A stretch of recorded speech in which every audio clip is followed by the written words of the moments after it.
Kita bersyukur kepada Allah Subhanahu wa taala karena Allah memilih kita di antara sekian banyak manusia yang ada di muka bumi ini untuk mau tetap membaca ayat-ayat Al-Qur'an, mentadabburi ayat-ayat Al-Qur'an yang oleh Rasulullah SAW disebutkan, man salaka tariqan yaltamis bihi ilman sahhalallahu lahu bihi tariqan ilal jannah.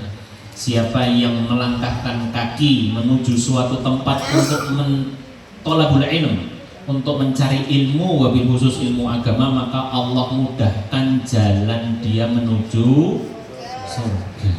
Itu yang ngomong Nabi loh Bapak Ibu. Nabi itu kata Allah dalam surat An-Najm, wa ma yantiqu anil hawa in huwa illa wahyu yuha. Nabi itu nggak pernah berucap, lisannya berdasarkan hawa nafsu, nggak pernah. In huwa illa wahyu yuha, tidaklah ucapan Nabi kecuali wahyu. Dan Rasul bersabda tadi, siapa yang mau melangkahkan kaki menuju suatu tempat, rumah-rumah Allah untuk menuntut ilmu agama, maka Allah mudahkan jalan dia menuju surga. Ini kalimat yang menuntut iman Bapak Ibu. Itu seperti gambarannya. Hari ini lagi rame orang jogging, runner, lari maraton sekian kilo. Itu sebelum subuh sudah pada kumpul Pak, karena acaranya jam 6. Berkilo-kilo kuat Pak, tapi ke masjid 100 meter nggak mampu. Itu bukan karena nggak mampu fisiknya, tapi imannya Pak tipis. Ya, karena belum yakin sama pahala Allah di balik sholat ke masjid. Belum yakin sama sabda Nabi kalau menghadiri majelis ilmu, apalagi majelis ilmu agama Al-Quran, akan dimudahkan jalan menuju surga. Belum yakin, sehingga susah Pak. Ya, ke masjid deket, ke sini mungkin hanya berapa langkah. Lebih berat lari maraton tadi. Tapi sekali lagi hal-hal kayak begini itu menuntut iman Pak. Menuntut iman. Sehingga mudah-mudahan kita termasuk orang yang Allah beri iman serta taufik sehingga tahu ini kebenaran dan ringan untuk melaksanakan. Kalau hanya tahu tanpa diberi taufik oleh Allah, susah Bapak Ibu. Lihat saja, masjid itu isinya manula. Yang azan, yang qomat, yang imam ya mbah-mbah, jarang yang muda-muda. Ada mungkin tapi 1-2. Itu menunjukkan bahwa tidak semua oleh Allah diberi hidayah atau taufik.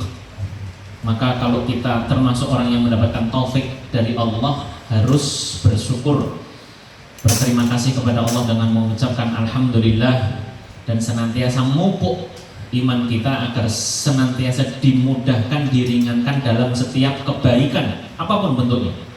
Ada panggilan adzan ya segera ke masjid, ada jadwal malam Sabtu pengajian berangkat gasi, ada amal soleh bersih-bersih kampung ringan ya. Itu perlu diikhtiari dan didoakan. Bapak Ibu yang dirahmati Allah SWT, saya dihubungi untuk bergeser sejenak dari surat Al-Mu'min atau surat Al-Ghafir 61 ke surat An-Nisa. Saya itu bukan tidak mau Bapak Ibu, cuman yang request kok malah buatan rawuh. Ini nanti berarti saya mengulang lagi pekan depan begitu. Yang request itu Pak Syamqadarullah, beliau tadi ke Jogja ya. Saya malah pengen tanya Bapak Ibu, sebaiknya seperti apa kalau di cancel dulu pertanyaan terkait surat An-Nisa ayat 7-11 ya enggak apa-apa, kita kembali dulu ke sini. Besok kalau pas penanya rawuh saya sampaikan atau seperti apa, monggo. Daripada saya mengulang. Itu nih dari sekarang Al-Mu'min dulu.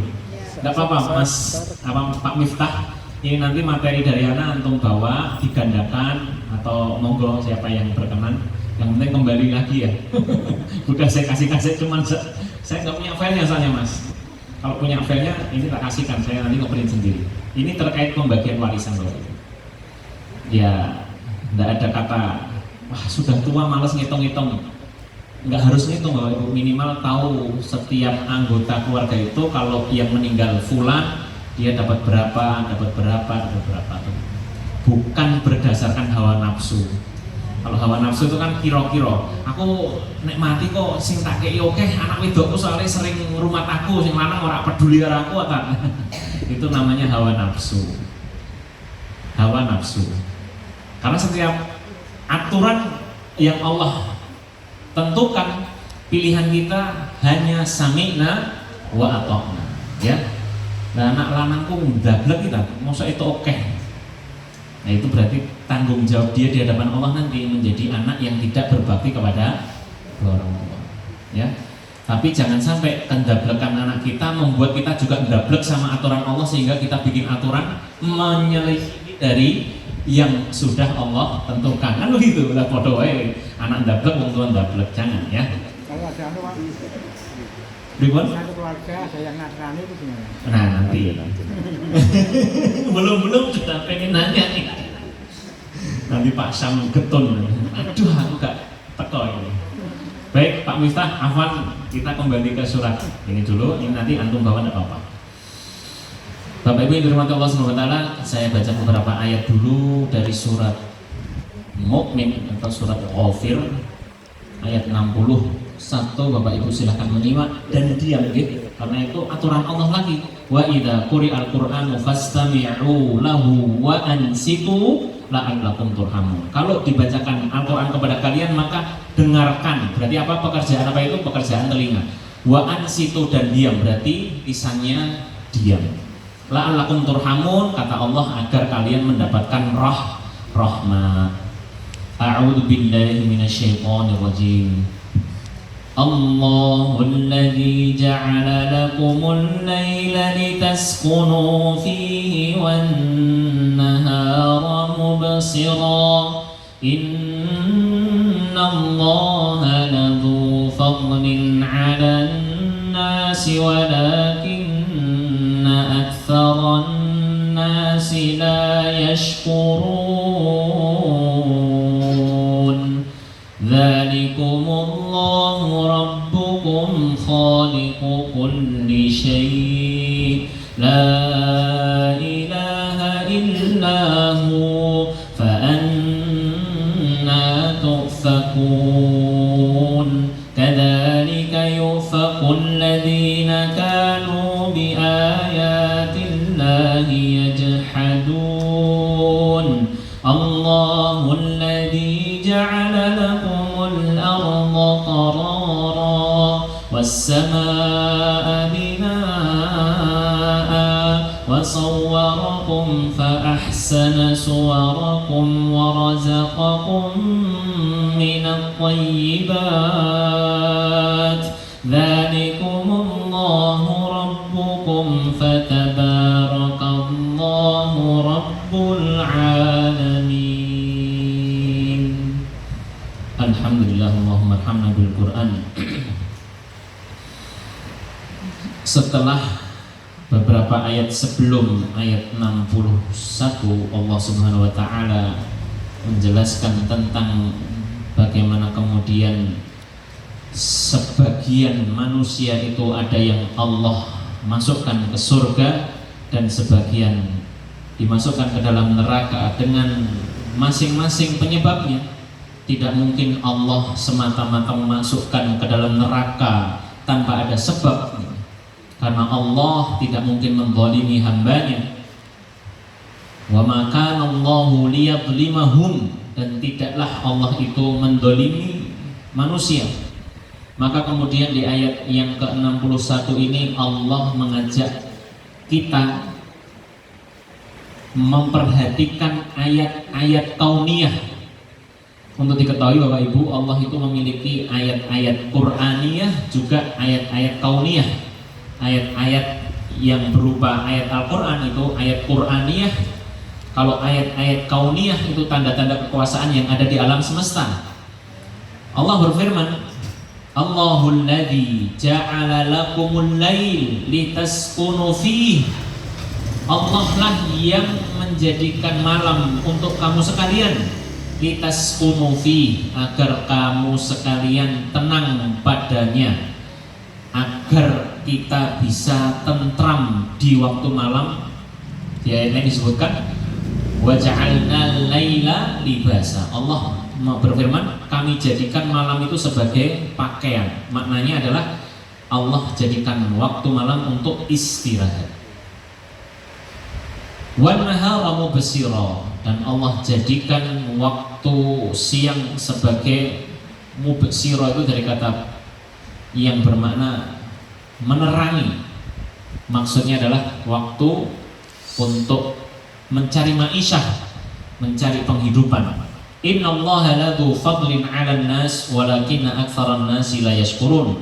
Dan sungguh Allah itu memiliki karunia yang banyak untuk manusia, akan tetapi kebanyakan manusia itu tidak bersyukur. Imam As-Sa'di dalam kitab tafsirnya mengatakan yaqulu ta'ala mumtanan 'ala khalqihi, bahwa Allah Subhanahu wa taala menjelaskan kepada makhluknya, dan kita termasuk di antara sekian banyak makhluk Allah, bahwa bima ja'ala lahu minal lail, Allah telah menjadikan malam seperti ini, alladzi yaskununa fihi wa yastarihun, waktu malam yang mereka kemudian bisa beristirahat pada waktu tersebut, min harakati taraddidihim fil ma'aishi bin nahar, beristirahat dari segala pergerakan kita di waktu siang untuk mencari ma'isyah. Itu Allah yang menjadikan. Dan di sini Bapak Ibu yang dirahmati Allah Subhanahu wa taala, kita diminta untuk memperhatikan itu. Coba bayangkan di bagian bumi tertentu yang waktu malamnya itu sedikit, di daerah Eropa bagian Skandinavia, beberapa negara di sana itu malamnya sebentar. Ya. Lalu mereka seperti apa? Ya bekerjanya normal seperti orang yang ada di negara tropis seperti kita, di kurang lebih 8-10 jam ya. Setelah itu mereka istirahat. Yang susah nanti puasanya. Puasa dan sahurnya. Baru buka sudah siap-siap sahur. Itu nanti ada pembahasan fikih sendiri. Tapi secara umum Allah berfirman pada ayat ini, Allah jadikan waktu malam untuk beristirahat dari segala jerih payah kita di siang hari untuk mencari penghidupan. Wa ja'alan nahara mubsira, dan Allah menjadikan siang itu mubsira, mudhi'an, menyinari. Maknanya adalah liyatasarrafu fihi bil asfar wa qata'al aqtar, agar kita kemudian memanfaatkan waktu siang itu mencari penghidupan, mencari ma'isyah, mencari karunia Allah. Innallaha ladzu fadlin 'alan nas walakinna aktsaran nasi la yashkurun. Sungguh Allah itu memiliki karunia yang banyak untuk manusia, tetapi manusia kebanyakan tidak bersyukur. Bapak Ibu yang dirahmati Allah SWT, perhatikan di dalam Al-Quran itu kalau Allah menyebut walakinna aktsaran nas, walakinna aktsarahum, yang artinya kebanyakan mereka, kebanyakan manusia, itu selalu negatif Bapak Ibu. Dan itu ada pesan yang tersirat. Saya ambil contoh, Allah berfirman walakinna aktsarahum la ya'lamun, akan tetapi kebanyakan mereka manusia tidak mengetahui. Walakinna aktsaran nasi la ya'qilun, akan tetapi kebanyakan manusia tidak berakal, tidak menggunakan akalnya. Walakinna aktsaran nasi hum kafirun, kebanyakan manusia kafir. Selalu negatif Bapak. Apa makna yang tersirat? Termasuk di ayat ini, akan tetapi kebanyakan manusia tidak bersyukur. Itu menunjukkan kepada kita bahwa tidak semua yang mayoritas itu selalu baik. Jadi kita jangan menuntut seperti kebanyakan. Indikator atau tolak ukur kebaikan itu bukan kebanyakan manusia. Karena Allah justru di banyak ayat menyebutkan kebanyakan manusia itu selalu tidak bersyukur, tidak menggunakan akal, tidak menggunakan ilmu, munafik, zalim, kafir, dan seterusnya. Maka ini make sense, selaras dengan sabda Rasulullah SAW dalam sebuah riwayat. Beliau bersabda, tubalil ghuraba, beruntunglah orang-orang yang asing, orang-orang yang menjadi minoritas, yang tidak seperti kebanyakan. Kenapa? Ja'al Islam ghoriban wa sayaudu ghoriban. Islam dulu waktu pertama kali datang itu dianggap asing karena mayoritas orang kafir Quraisy pada waktu itu menyembah berhala. Kok tiba-tiba muncul Muhammad ngejak nyembah Tuhan semesta alam? Itu asing bagi kebanyakan orang pada waktu itu. Dan Nabi bersabda, besok menjelang hari kiamat, mendekati hari akhir, Islam akan kembali seperti asing, seperti ketika datang. Perhatikan saja, Islam jadi kembali seperti ketika awal datang, kembali asing. Iya, bagi warisan, nah, saya singgung dikit ini. Laki dapat 2 banding 1 perempuan, itu enggak make sense kata orang sekarang, enggak adil, enggak fair. Apalagi kalau tadi ada alasan yang anak perempuan luwih sering rumat bapak ibu ya, itulah gambaran Islam akan kembali besok mendekati hari kiamat. Dan kita sudah berada di penghujung akhir zaman ya, dibandingkan dengan zaman Nabi gitu ya. Meskipun kita nggak pernah tahu emang kiamat berapa bulan lagi, berapa tahun lagi, tidak ada yang tahu. Kata Nabi ketika masih hidup, pada masa Nabi dengan kiamat itu seperti 2 jari ini dekatnya.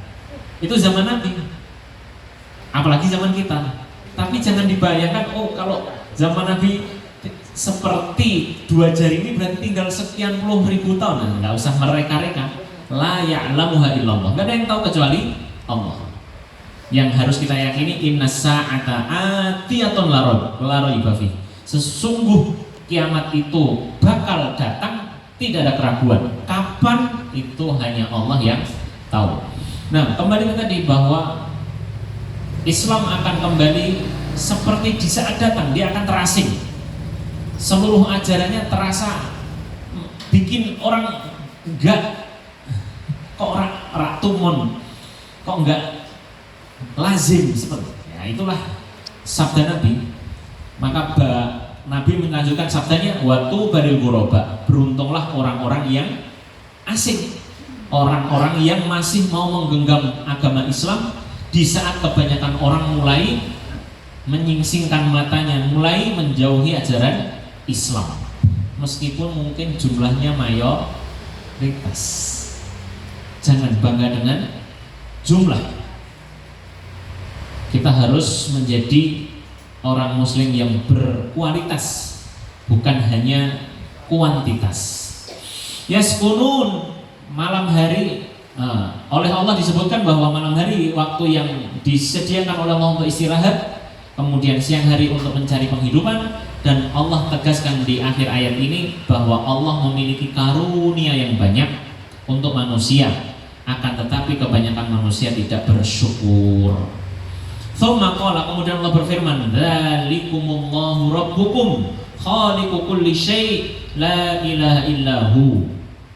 Itulah Allah Rabb kalian, Tuhan kalian yang menciptakan segala sesuatu. Khaliqu kulli syai' la ilaha illahu. Tidak ada sesembahan, tidak ada Tuhan yang berhak disembah kecuali Dia Allah. Fa anna tufakun, maka bagaimana kamu sekalian menyembah kepada selainnya, kepada selain Allah? Ini pertanyaan yang menunjukkan istighraq, keheranan.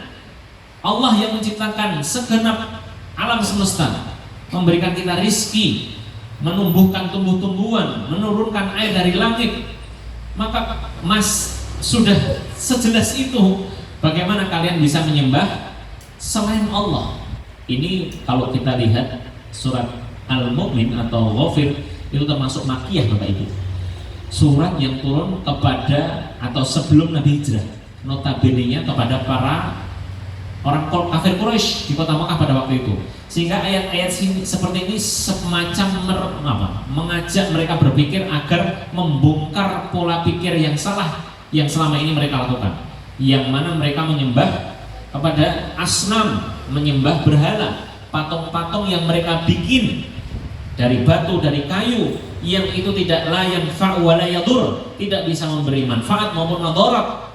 Saya sering menggambarkan kepada santri-santri saya, nggak masuk akal sekali tuh menyembah sesembahan yang mereka buat dari batu diukir, dari kayu diukir, kemudian disembah.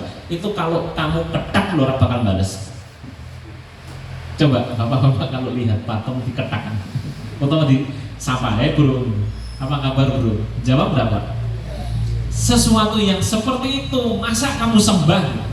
Jadi Allah melewat ayat-ayat seperti ini semacam mengajak mereka berpikir untuk coba dipikir lagi. Masa iya kita menyembah sesuatu yang kita bikin sendiri dari batu, dari kayu dan seterusnya?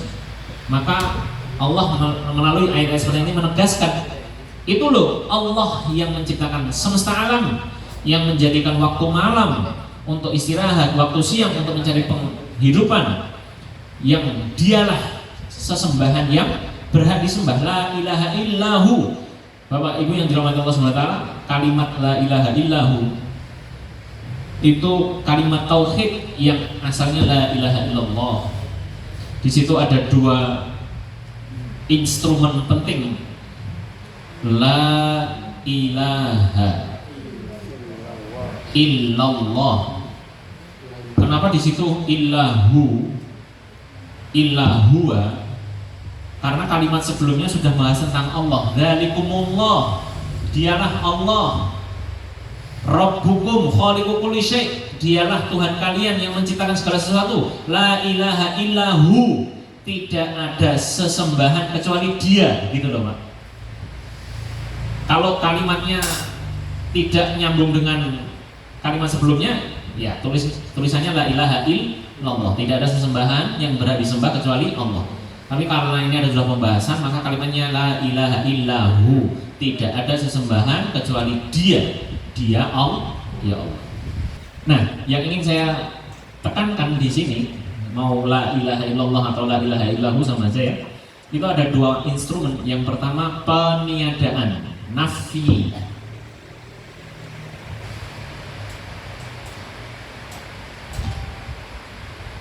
Peniadaan. La ilaha, tidak ada ilah, tidak ada sesembahan, illallah, kecuali Allah. Maka instrumen yang kedua, ini instrumen pertama, ini yang kedua. Yang kedua adalah isbat, penetapan, penegasan. Yang pertama peniadaan seluruh sesembahan.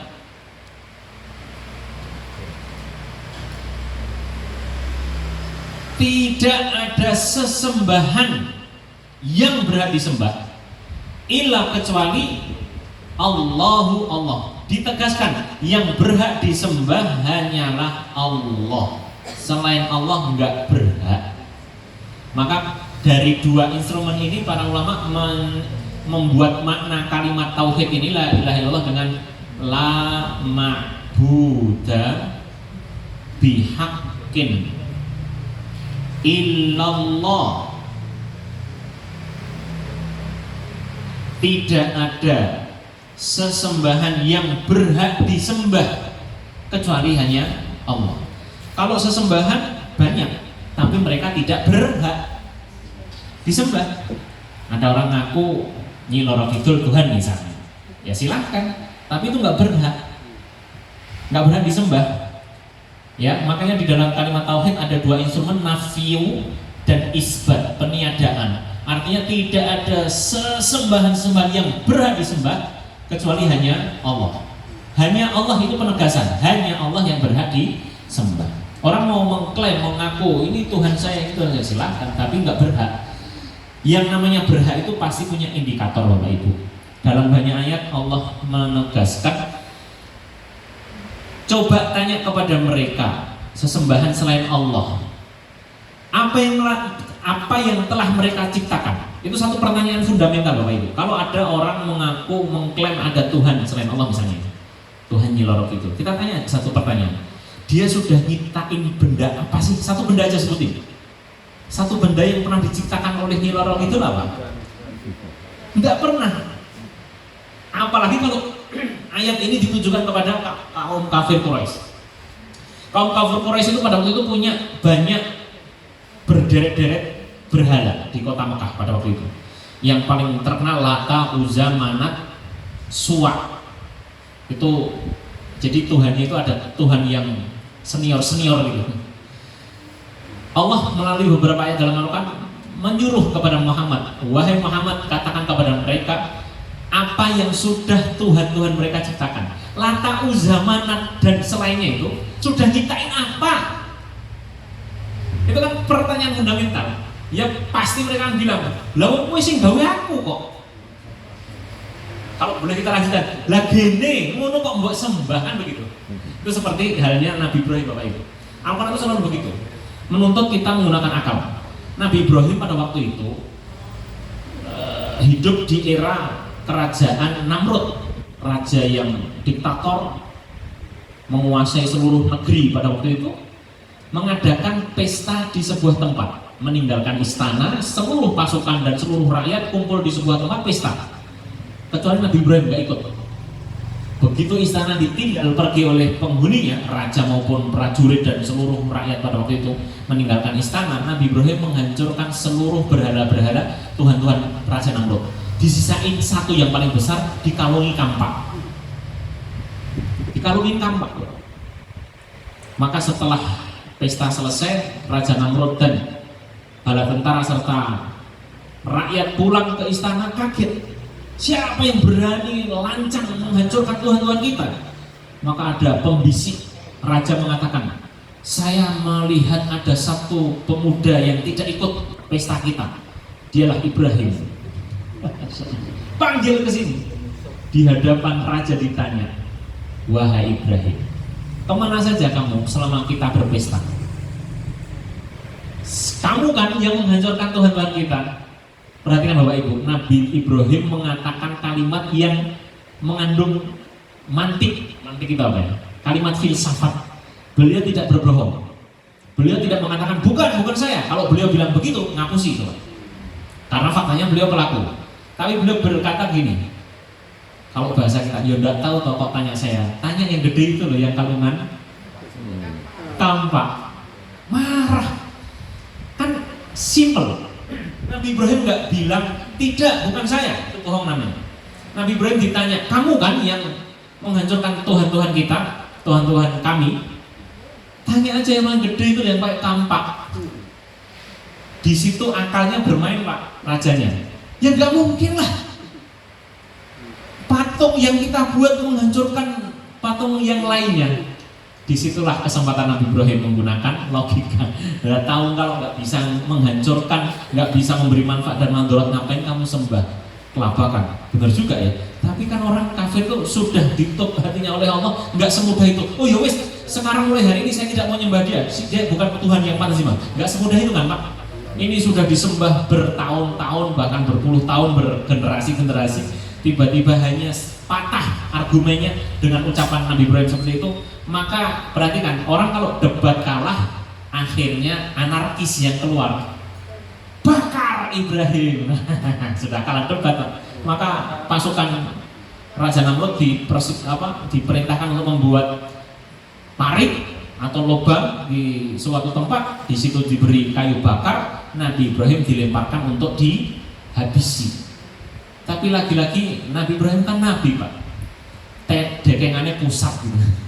Dekengannya Allah yang menciptakan api mengatakan qala ya naru kuni bardan, wahai api, kalau sifat dasarmu itu memang panas dan membakar, kali ini saja jadilah kamu dingin. Bagi Allah tidak ada yang mustahil. Ini bukan negeri dongeng. Allah yang menciptakan api itu makhluk Allah. Allah mampu mengatakan kepada api, kali ini kamu jangan jadi panas, tapi kuni bardan, jadilah kamu dingin dan sejuk. Wassalaman ala Ibrahim, dan menyelamatkan Ibrahim. Dan benar Bapak, terjadi dalam sejarah satu-satunya api yang tidak panas dan tidak membakar itu adalah api pada masa Nabi Ibrahim. Selamat api habis, kayu bakar hancur dimakan api, Nabi Ibrahim selamat. Apakah setelah itu orang-orang jadi beriman? Wah, ini benar-benar utusan Allah? Enggak juga. Jangankan Nabi Ibrahim, Nabi Muhammad SAW itu ketika diutus oleh Allah, sepakat seluruh warga Mekah pada waktu itu percaya Nabi Muhammad bukan orang yang pendusta, bahkan dijuluki Al-Amin, orang yang terpercaya, nggak pernah bohong, nggak pernah nipu, nggak pernah dusta. Itu sebelum jadi Nabi, semua sepakat, nggak ada yang ragu sedikit pun, semua sepakat. Bahkan ketika terjadi banjir bandang di kota Mekah menghanyutkan Hajar Aswad, orang-orang Quraisy pada berselisih. Sejak pada waktu itu Bapak Ibu, Hajar Aswad itu sudah menjadi batu yang dikeramatkan, sudah menjadi batu yang istimewa. Begitu hanyut oleh banjir bandang, setelah selesai banjir, orang-orang Quraisy pada waktu itu berselisih pendapat. Siapa yang paling berhak membawa batu ini kembali ke dekat Ka'bah? Karena ini batu yang dihormati, nggak boleh sembarang orang ngangkat gitu. Harus orang-orang yang terpandang. Pada waktu itu banyak suku, kepala suku yang berebut. Saya saja sebagai kepala suku ini, enggak, dia saja. Berantem kan? Maka mereka kemudian sepakat, gini aja, kita minta pendapat Muhammad. Bayangkan Bapak Ibu, itu sebelum Nabi Muhammad menjadi Nabi. Mereka kemudian memanggil, wahai Muhammad, jadi wasit buat kami itu sedang berebut ini, siapa yang paling berhak. Maka dengan kecerdasan beliau ambil kain Bapak Ibu, kain, batunya taruh tengah, semua kepala suku megang kainnya, bareng-bareng dibawa. Kok ya nggak kepikiran ya mereka pada waktu itu? Sesemudah itu, sesimpel itu. Kenapa harus gontok-gontokan rebutan? Itu yang paling berhak aku, yang paling berhak dia, dan seterusnya. Ternyata oleh Nabi diberi ide, sudah kita taruh di sebuah kain, seluruh kepala suku megang setiap ujung kain, sehingga semua dapat kesempatan untuk mengangkat batu Hajar Aswad. Tapi perhatikan Bapak Ibu, begitu falamma ja'ahum bil bayyinat qalu hadza sihrun mubin. Begitu Nabi mengatakan pada usia 40 tahun ya, menyampaikan kepada mereka bahwa aku adalah utusan Allah. Allah mengutusku untuk menyampaikan wahyu, langsung seketika berubah 180 derajat. Mereka mengatakan sihir ini sihir ini. Enggak cukup di situ, ini syair, ini tukang syair ini. Enggak cukup di situ. Majnun. Ini ngedan. Bayangin Pak. Selama ini bertahun-tahun sepakat Nabi Muhammad atau Muhammad, saya sebut Muhammad karena pada waktu itu belum menjadi Nabi. Muhammad adalah orang yang terpercaya, nggak pernah berdusta, nggak pernah bohong. Begitu menyampaikan wahyu dari Allah, menyampaikan risalah dari Allah, langsung maglimbrang, putar haluan semua Pak. Ini syair, ini tukang sihir, ini majnun, orang gila, dan seterusnya. Dan itulah karakter dakwah para nabi itu selalu begitu, selalu mendapatkan penolakan. Nggak ada dakwah nabi kok mulus saja, nggak ada dinamika. Enggak. Itu sifat daripada dakwah para nabi, selalu mendapatkan perlawanan. Maka kembali ke ayat ini Bapak Ibu yang dirahmati Allah Subhanahu wa taala, dzalikumullahu rabbukum, itulah Allah Rabb kalian, Tuhan kalian, khaliqu kulli syai', yang menciptakan segala sesuatu. Bukan Lata, Uzza, Manat dan seterusnya tadi. Jadi seolah-olah ini pesan kepada orang Quraisy pada waktu itu untuk membongkar pola pikir yang salah selama ini. Pola pikir mereka yang salah selama ini. La ilaha illahu, tidak ada sesembahan yang berhak disembah kecuali hanya Allah, karena Allah yang menciptakan semesta alam. Sedangkan Tuhan-Tuhan yang kamu sembah itu dari Lata, Uzza, Manat, Suwa dan seterusnya tidak menciptakan satu benda pun. Ya, tidak menciptakan satu benda pun. Fa'anna tufakun. Maka Allah mengakhiri ayat ini dengan pertanyaan, maka bagaimana kalian bisa menyembah sesembahan yang tidak pantas disembah itu, sesembahan yang bahkan kalian bikin sendiri. Kalau bercandaannya orang hari ini, bikin Tuhan dari roti, patung roti, selesai disembah, dipotong tangannya, dimakan, potong kepalanya. Ini kalau ayam lewat aja ketawa. Ini sing bodoh aku apa menungso ya? Kul, katakanlah ayat selanjutnya, ini nuhi itu.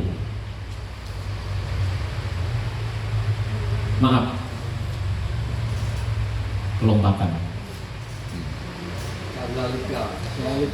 Maaf, ya. Kadzalika yufaqul ladzina kanu bi ayatillahi yajhadun. Seperti itulah bagaimana orang-orang yang senantiasa menantang ayat-ayat Allah ketika disesatkan oleh Allah, dipalingkan dari kebenaran. Nah, Bapak Ibu yang dirahmati Allah Subhanahu wa taala, ini sebenarnya rumus Bapak Ibu.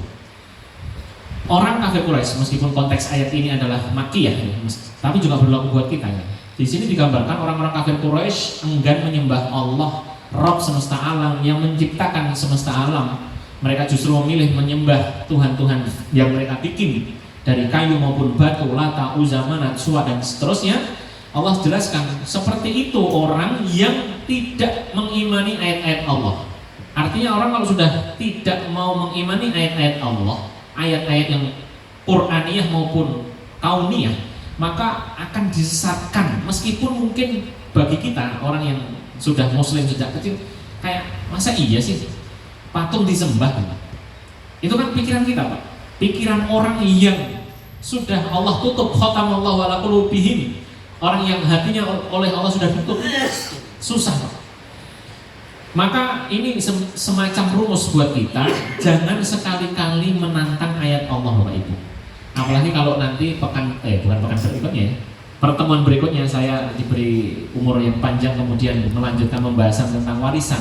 Hati-hati, kalau Allah sudah menetapkan satu ketetapan, pilihan kita itu bukan nek ngene piye tak ndak. Allah menetapkan satu ketetapan, pilihan kita sami'na wa ata'na. Jangan suka menalar dengan akal. Karena dalam sebuah hadis Rasul bersabda, tadi sore saya ngajar remaja membacakan hadis itu. Hadis ke-41 hadis ke-40 Arba'in Nawawi. La yu'minu ahadukum hatta yakuna hawahu taba'an lima ji'tu bih. Tidak sempurna iman seseorang sampai hawa nafsunya, keinginannya, ambisinya itu selaras dengan syariat yang dibawa oleh Nabi. Kalau Nabi membawa syariat A, kita pilih B, berarti iman kita nggak sempurna, Pak. Iman kita nggak sempurna. Termasuk tadi, saya cocok seluruh syariat Ustaz, kecuali syariat faraid, syariat bagi waris. Saya nggak setuju kalau perempuan cuma dapat 2 bagian laki-laki. Itu kan sama saja menolak satu ayat Allah. Itu maknanya menolak seluruh ayat Allah. Nggak boleh, Bapak Ibu. Nggak boleh kita menolak satu ayat saja, meskipun yang lain kita imani. Nggak boleh. Karena Allah menurunkan syariat ini sudah sempurna. Ya, pasti Allah memiliki hikmah, memiliki maksud dan tujuan yang baik untuk hambanya. Hanya saja kadang karena kebodohan kita, karena keterbatasan kita, sehingga kadang kita menggunakan akal yang sangat terbatas. Nah, hadis yang saya baca tadi, Rasul menjelaskan bahwa tidak beriman dengan sempurna seseorang yang tidak menjadikan hawa nafsunya selaras dengan syariat Allah. Itu para ulama menjelaskan kita wajib menjadikan syariat itu di atas akal dan tradisi. Wajibun ala kulli insan ayyaja'ala syariat Allah muqaddamun minal adat wal aql. Bayangin, wajib bagi manusia kita ini menjadikan syariat Allah itu didahulukan, lebih diutamakan, lebih diprioritaskan dari nalar logik kita dan tradisi adat istiadat. Itu rumus, Bapak Ibu. Kalau ada adat istiadat kok bertentangan dengan syariat, yang dipilih mana, Bapak Ibu? Syariat. Itu kalau iman kita sempurna. Lagi rame, Bapak Ibu.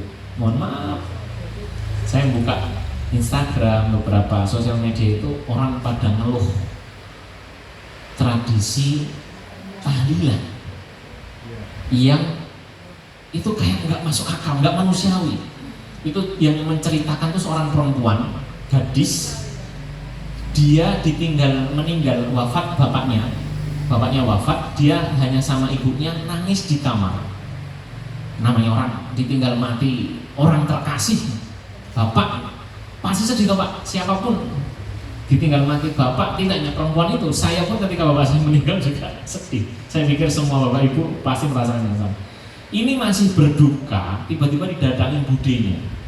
Nok, keluar, itu banyak tamu di luar. Ditemuin, suguhin mereka, jamu mereka. Mereka mau bacain doa, siapin makanan, minuman plus amplop. Allahu Akbar. Logika mana yang bisa menerima, Pak? Si perempuan itu mengatakan, kan saya lagi berduka, saya sedih, saya butuh waktu untuk menangis, saya butuh waktu sebentar saja untuk menangis bersama ibu dengan kepergian bapak. Tidak ada waktu, harus sore bapak meninggal, malam hari kamu harus siap menerima tamu plus ugo rampenya plus gawan yang akan dibawa pulang. Saya tidak akan membahas dari sisi syariatnya, Pak. Itu secara akal sudah tidak masuk, Pak. Apalagi kalau kita membahas dari sisi syariat. Rasul itu pernah bersabda bahwa orang yang meninggal maka kewajiban tetangga-tetangganya yang menyediakan makan untuk dia, Pak. Bukan dibalik, ini orang sedang berduka. Bukannya kita prihatin ikut merasakan kesedihan dengan menyiapkan kebutuhan sehari-hari, makanan dan seterusnya, malah menghadiri ke rumah yang beruntung dan mengharap ada makanan, minuman plus amplop kalau selesai acara. Itu ramai sekali, Pak, ramai sekali. Ya karena memang tadi, Pak, kalau syariat tidak diprioritaskan maka adat dan seterusnya itu akan membebani dan bahkan memandoroti kita semua. Maka kembali ke hadis tadi, tidak beriman dengan sempurna seseorang sampai menjadikan hawa nafsunya, seluruh keinginan, seluruh ambisi hidupnya harus selaras dengan syariat yang dibawa oleh Rasulullah SAW. Nah, makanya kita perlu belajar, Bapak Ibu, sehingga nanti ketika membahas warisan ini jangan pakai nafsu. Nafsunya dipakai boleh asal selaras dengan syariat Allah. Jangan sampai tadi karena punya pertimbangan-pertimbangan tertentu, saya rasa syariat ini nggak pas, harusnya begini. Ada tadi pertanyaan di belakang sama Mas Miftah. Itu kalau misalnya orang karena udah sepuh, bapak-bapak atau ibu-ibu, saya kayaknya nggak lama lagi meninggal, saya berwasiat separuh harta saya buat anak perempuan saya, misalnya. Pak, bapak, ibu-ibu, singgung sedikit masalah warisan. Wasiat itu bukan untuk ahli waris, Mas. Ahli waris itu sudah punya plot-plotnya sendiri. Misalnya kayak tadi, bapak ibu mewasiatkan separuh hartanya untuk si anak perempuan. Anak perempuan kan sudah mendapatkan hak yang Allah atur, Pak. Berarti wasiat itu boleh, tapi untuk selain ahli waris. Pak sinten jenengan, Pak? Marmo. Saya kira Marjo, saya khawatir salah. Pak Marmo misalnya berwasiat nanti kalau saya meninggal setengah harta saya untuk pesantren. Nah, itu baru boleh, Pak. Pesantren kan bukan ahli waris. Kalau ahli waris nggak usah diwasiati, sudah otomatis dapat sesuai yang diatur oleh Allah. Tapi setengah harta itu nggak boleh. Suatu ketika ada sahabat bertanya kepada Nabi, ya Nabi, aku meninggalkan ahli waris itu cuma anak perempuan, maka separuh harta saya wasiatkan untuk diberikan kepada orang lain. Nabi bilang, jangan, separuh itu kebanyakan. Lalu berapa? Sepertiga. Jadi wasiat itu tidak boleh melebihi sepertiga harta si mayit. Dan wasiat itu ditujukan kepada selain ahli waris. Kalau ahli waris anak perempuan misalnya, kan ahli waris, Pak. Nah, Pak Marmo berwasiat nanti kalau saya meninggal jangan, nggak boleh maksimal sepertiga. Misalnya 10% aja lah, nggak sampai sepertiga kan, Pak. 10% harta saya diwakafkan ke masjid. Nah, itu boleh. Itu wasiat namanya, Pak. Itu wasiat. Karena masjid bukan penerima waris, maka wasiat ditunaikan dulu. Kalau anak laki maupun perempuan itu ahli waris, tidak perlu wasiat, dia otomatis sudah dapat sesuai yang Allah tentukan. Nah, kembali ke sini Bapak Ibu yang dimuliakan Allah Subhanahu wa taala, termasuk pembahasan waris ataupun pembahasan yang lain, kita harus punya setel bahwa kita harus mengikuti apa yang Allah dan Rasulnya syariatkan. Suka atau tidak suka, logik atau tidak logik, karena itu bukti penghambaan kita kepada Allah, Bapak Ibu. Maksud tetap, meskipun perintah itu nggak masuk akal, saya tanya Bapak Ibu, Bapak Ibu kalau sholat yang kentut tuh siapa? Pantat kan? Yang dibasuh apa Pak? Pantat dibasuh enggak? Masuk akal enggak itu? Ya. Kalau pakai nalar kita enggak. Tapi kan ini syariat, perintah. Enggak boleh nanya. Kebiar lah wis kon dhuwur sirah tekan iso teles kabeh. Dadak wudu, tangan dhisik, umur dhisik, wajah dhisik. Kebiar ya teles kabeh rambut. Itu kalau pakai akal, tapi agama bukan agama akal. Agama itu syariat dalil. Qala Allah, qala Rasul. Apa firman Allah, apa sabda Nabi. Apa kata Allah, apa kata Rasul. Selesai. Allah nyuruh begini, manut samina wa ta'na. Yang punya surga itu bukan mbah kita, tapi Allah. Nah, nurutnya sama Allah. Yang punya neraka juga Allah. Maka biar tidak masuk ke neraka, kita nurutnya kepada Allah. Itu satu pola pikir yang fundamental yang harus kita miliki Bapak Ibu. Karena orang beriman dalam surat Al-Ahzab Allah berfirman, "Idza qadallahu amran ayyakuna la wa ma kana al-mu'minina wa ma kana lil mu'minin wa la mu'minatin idza qadallahu amran ayyakuna lahumul khiyarah." Tidak pantas mukmin laki maupun mukmin perempuan, orang laki yang beriman maupun orang perempuan yang beriman tidak pantas memiliki pilihan lain ketika Allah sudah menetapkan. Allah sudah menetapkan begini, terus kita pilih alternatif pilihan lain, itu nggak pantas. Tidak boleh. Yang hanya boleh kita lakukan adalah sami'na wa ata'na. Dan itu adalah bukti ketundukan kita kepada Allah. Dan itu makna besar dari la ilaha illallah. Kita tidak cukup la ilaha illallah dzikir tok, tidak cukup. Harus memahami konsekuensi mengucapkan la ilaha illallah berarti menghapus, menghilangkan seluruh sesembahan selain Allah, menghilangkan seluruh aturan kecuali mengikuti aturan yang Allah bikin. Konsekuensi la ilaha illallah begitu Bapak Ibu.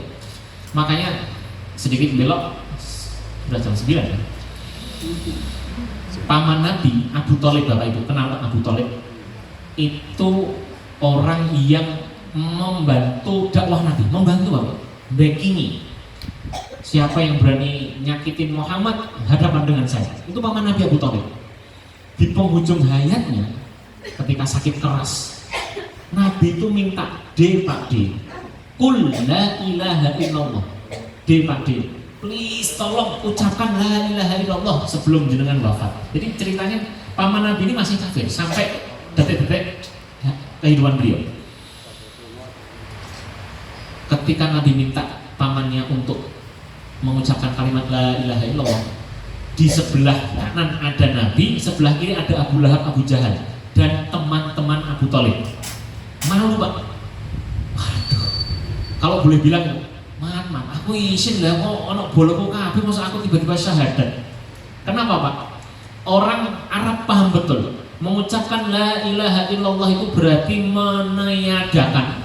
Ini menolak, menghapus, menganggap batil seluruh sesembahan dan hanya mutlak menyembah kepada Allah semata.